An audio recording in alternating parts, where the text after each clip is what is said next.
प्रतियोगी परीक्षाओं की तैयारी करने वाले सभी छात्र छात्राओं को मेरा प्यार भरा नमस्कार। मैं आर के सर आप सभी का स्वागत करता हूं आपके अपने YouTube channel learn with R K sir में।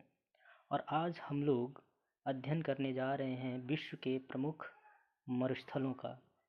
विश्व के प्रमुख मरुस्थलों को पढ़ने से पहले मरुस्थलों से संबंधित कुछ तथ्यों पर मैं प्रकाश डालना चाहता हूँ। सबसे पहले जो विश्व के अधिकांश मरुस्थल हैं वो पाए जाते हैं बेटा 30 डिग्री से लेकर 40 डिग्री अक्षांशों के मध्य पाए जाते हैं। चाहे आप उत्तरी अक्षांशों की बात करें 30 डिग्री से लेकर 40 डिग्री अक्षांश तक, और चाहे आप बात करें 30 डिग्री से लेकर 40 डिग्री दक्षिणी अक्षांशों की, दोनों ही पट्टियों पर आपको अधिकांश मरुस्थलों का विस्तार मिलता है। आप कह सकते हैं कि जो विश्व के अधिकांश मरुस्थल हैं वो उपोष्ण उच्च वायुदाब में पाए जाते हैं।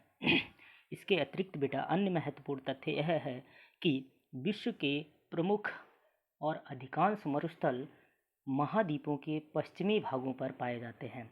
पश्चिमी भागों पर पाए जाने का प्रमुख कारण यह है कि महाद्वीपों के पश्चिमी भागों पर ठंडी जलधाराएं प्रवाहित होती हैं, अतः उनका वाष्पीकरण बहुत कम हो पाता है, जिसके कारण संघनन नहीं हो पाता, जलवाष्प की कमी होती है और वहाँ पर वर्षा नहीं होती है। इसके कारण वहाँ पर मरुस्थल आपको दिखाई देते हैं। तो ये कुछ महत्वपूर्ण पॉइंट थे जिनको आपको याद रखना है और आप नोट भी कर सकते हैं। इसके साथ ही साथ बेटा अब हम चलते हैं महाद्वीपों पर, और महाद्वीपों पे बात करेंगे कहाँ पे कौन सा मरुस्थल पाया जाता है। तो सबसे पहले अगर हम बात करें ऑस्ट्रेलिया महाद्वीप की, तो ऑस्ट्रेलिया महाद्वीप के पश्चिमी भाग में पाया जाने वाला जो मरुस्थल है, रेड स्पॉट से जो दिखाए गए हैं वो सारे के सारे बेटा मरुस्थल हैं।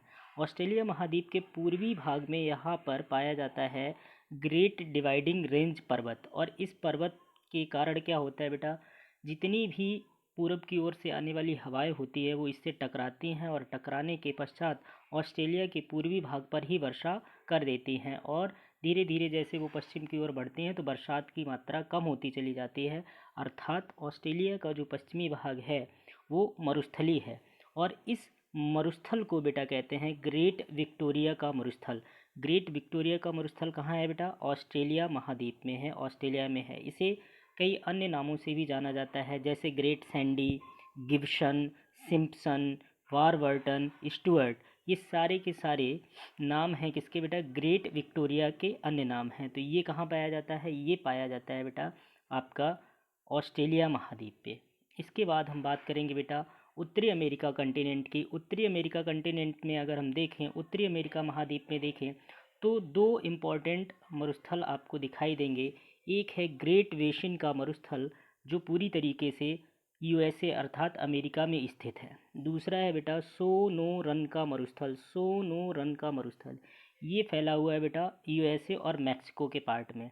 इसके बाद जब हम दक्षिणी अमेरिका की बात करेंगे तो दक्षिणी अमेरिका में चिली में एक मरुस्थल है, इसका नाम है बेटा अटाकामा का मरुस्थल, जो कि उत्तरी चिली में पाया जाता है। और इसी पर एक स्थान है अरिका, जो कि विश्व का सबसे शुष्कतम स्थल है। तो अरिका कहाँ है बेटा, अरिका है अटाकामा मरुस्थल पर। अटाकामा मरुस्थल कहाँ पे है, अटाकामा मरुस्थल है उत्तरी चिली में, और इस पर अरिका जो है वो विश्व का सबसे शुष्कतम स्थल है। ठीक है बेटा। इसके बाद दक्षिणी अमेरिका का दूसरा महत्वपूर्ण मरुस्थल पाया जाता है अर्जेंटीना में, और इस मरुस्थल को बेटा क्या कहते हैं, पैटागोनिया का मरुस्थल। पैटागोनिया का मरुस्थल कहाँ पाया जाता है, पैटागोनिया का मरुस्थल पाया जाता है अर्जेंटीना में। अब हम बेटा बात करेंगे अफ्रीका महाद्वीप की। किसकी बात करेंगे बेटा, अफ्रीका महाद्वीप की। और अफ्रीका महाद्वीप में आप देखेंगे विश्व का सबसे बड़ा मरुस्थल जिसे सहारा के नाम से जाना जाता है, विश्व का सबसे बड़ा मरुस्थल सहारा मरुस्थल कहाँ पाया जाता है बेटा, अफ्रीका में पाया जाता है। और अफ्रीका में भी कहाँ पाया जाता है, आप देख सकते हैं कि ये पाया जाता है उत्तरी अफ्रीका महाद्वीप पे। ठीक है बेटा। इसी सहारा के मरुस्थल पर दो छोटे छोटे मरुस्थल और पाए जाते हैं, एक का नाम है न्यूबियन का मरुस्थल और दूसरा है बेटा लीबिया का मरुस्थल। इसके बाद बेटा अगर हम बात करें तो इस पोर्शन को कहा जाता है horn of Africa. Horn of Africa में 3 कंट्रीज़ हैं बेटा, कौन कौन सी हैं, सोमालिया, इथोपिया और जिबूती। इन 3 कंट्री को क्या कहा जाता है, हॉर्न ऑफ अफ्रीका कहा जाता है। और हॉर्न ऑफ अफ्रीका में बेटा एक मरुस्थल पाया जाता है। इस मरुस्थल का नाम है सोमालिया मरुभूमि या सोमालिया का मरुस्थल। ये बेटा कहाँ पाया जाता है? हॉर्न ऑफ अफ्रीका में। और अभी मैंने बताया कि हॉर्न ऑफ अफ्रीका क्या है बेटा? 3 देश हैं। कौन कौन से हैं? सोमालिया है, इथोपिया है और जिबूती है। इसके बाद बेटा हम नीचे की तरफ आते हैं। नामीबिया देश में एक मरुस्थल पाया जाता है, अफ्रीका में ही। इसका नाम है बेटा नामीब का मरुस्थल। नामीब का मरुस्थल, जैसा कि इसके नाम से ही पता चलता है, किस देश में है? नामीबिया के देश में है। दूसरा बेटा एग्ज़ाम पॉइंट ऑफ व्यू से महत्वपूर्ण मरुस्थल है कालाहारी का मरुस्थल। कालाहारी का मरुस्थल मुख्य रूप से कहाँ पाया जाता है? ये बेटा बोत्सवाना में पाया जाता है, लेकिन इसका विस्तार 3 देशों में है।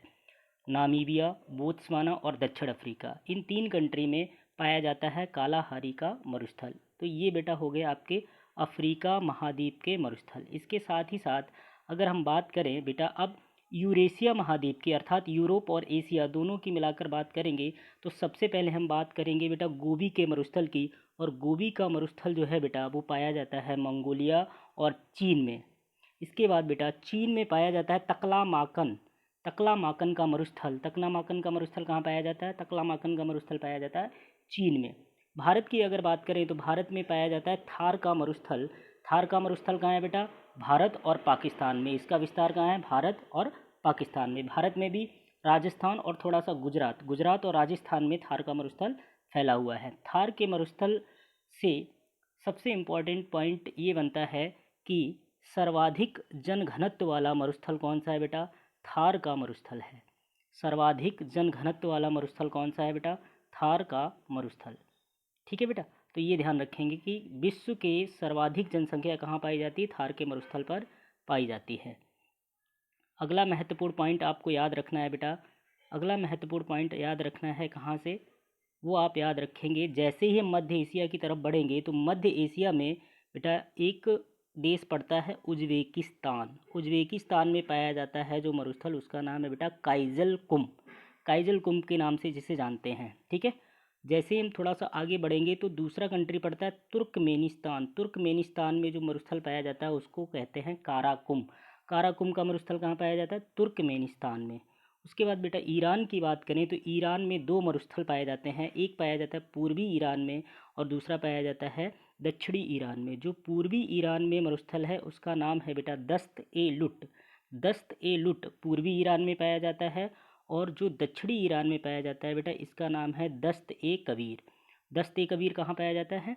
दस्त ए कबीर पाया जाता है दक्षिणी ईरान में। ठीक है बेटा, इसके बाद अगर हम बात करें बेटा अरब के प्रायद्वीप की, तो अरब के प्रायद्वीप में क्रमशः 3 मरुस्थल पाए जाते हैं जो नाफूद, हमद और रब अल खाली के नाम से जिन्हें जाना जाता है। अर्थात अरब के प्रायद्वीप में कुल 3 मरुस्थल अवस्थित हैं। कौन कौन से हैं? नाफूद, हमद और रब अल खाली।